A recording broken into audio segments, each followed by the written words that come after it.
તો યુદ્ધ ભલે મિડલ ઈસ્ટમાં ચાલી રહ્યું છે, પરંતુ તેની ગંભીર અસર હાલ ગુજરાતના અનેક ઉદ્યોગો પર વર્તાઈ રહી છે। જામનગરના પ્રસિદ્ધ બ્રાસ ઉદ્યોગ પર હાલ જાણે કે પડતા પર પાટુની સ્થિતિ સર્જાઈ છે। એલપીજી કમર્શિયલ ગેસનો સપ્લાય ખોરવાઈ જવાને કારણે અહીંના હજારો એકમોમાં ઉત્પાદન કામગીરી ખોરવાઈ ગઈ છે। કોમર્શિયલ સિલિન્ડર ન મળવાને કારણે અનેક નાના અને મધ્યમ કદના એકમોમાં ઉત્પાદન પ્રક્રિયા ખૂબ જ ધીમી પડી ગઈ છે, તો કેટલાક એકમોને તો બંધ કરવાની પણ ફરજ પડી છે।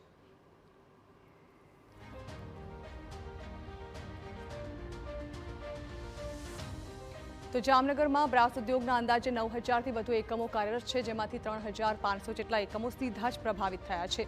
છેલ્લા 3 દિવસથી કોમર્શિયલ એલપીજી ન મળતા ઉત્પાદન ક્ષમતા ઘટી ગઈ છે। બીજી તરફ કારખાનાઓમાં કામ કરતા મજૂરોની રોજગારી અંગે પણ અનિશ્ચિતતા ઊભી થઈ છે, ત્યારે સરકાર સત્વરે કોઈ પગલાં લે તેવી કારખાનેદારોની માંગ છે।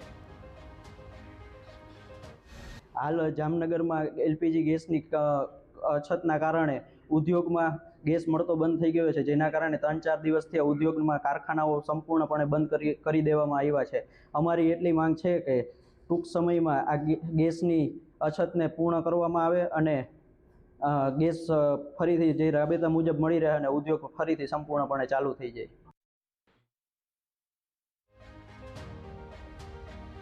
તો જામનગર જીઆઈડીસીમાં ગેસ પુરવઠાની ગંભીર સમસ્યા સર્જાતા ઉદ્યોગકારોમાં ચિંતા ફેલાય છે અને રોજના લાખો રૂપિયાનું આર્થિક નુકસાન થઈ રહ્યું છે। જામનગરનો બ્રાસ ઉદ્યોગ મુખ્યત્વે આયાત નિકાસ પર આધારિત છે। બ્રાસના વિવિધ ભાગો બનાવવા એલપીજી જ મહત્વપૂર્ણ ઉર્જા સ્ત્રોત છે। ઉપરથી હોર્મુઝ સ્ટ્રેટમાં જહાજો અટવાતા પણ હાલાકી વધી છે। તો બીજી તરફ સરકારે ગેસ એજન્સીઓને ઘરેલું ગેસને પ્રાધાન્ય આપવા જણાવ્યું છે। જે છે ને ફોર્જિનમાં જે ગેસના સિલિન્ડર્સ યુઝ કરે છે, પછી ઘણી બધી હીટિંગ પ્રોસેસમાં ગેસના સિલિન્ડર્સ યુઝ કરે છે, એ આખી ઇન્ડસ્ટ્રી છે ને અત્યારે શટડાઉન મોડ્સમાં આવી ગઈ છે।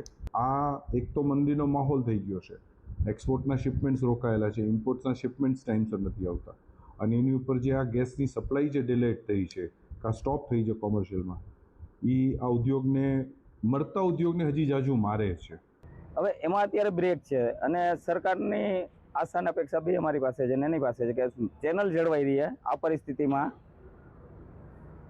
20-25% માલ ચાલુ કરશે 2-5 દિવસમાં, એટલે પાછું રૂટિન મુજબ આવી શકશે, પણ થોડી તકલીફ તો ભોગવવાની થશે બધાએ। તો દાવો કરાઈ રહ્યો છે કે આવનારા દિવસમાં કદાચ કોમર્શિયલ એલપીજી સપ્લાય થોડા અંશે શરૂ થશે, ત્યારે તે સત્વરે થાય તેવી જ હાલ તો ઉદ્યોગકારોની માંગ છે।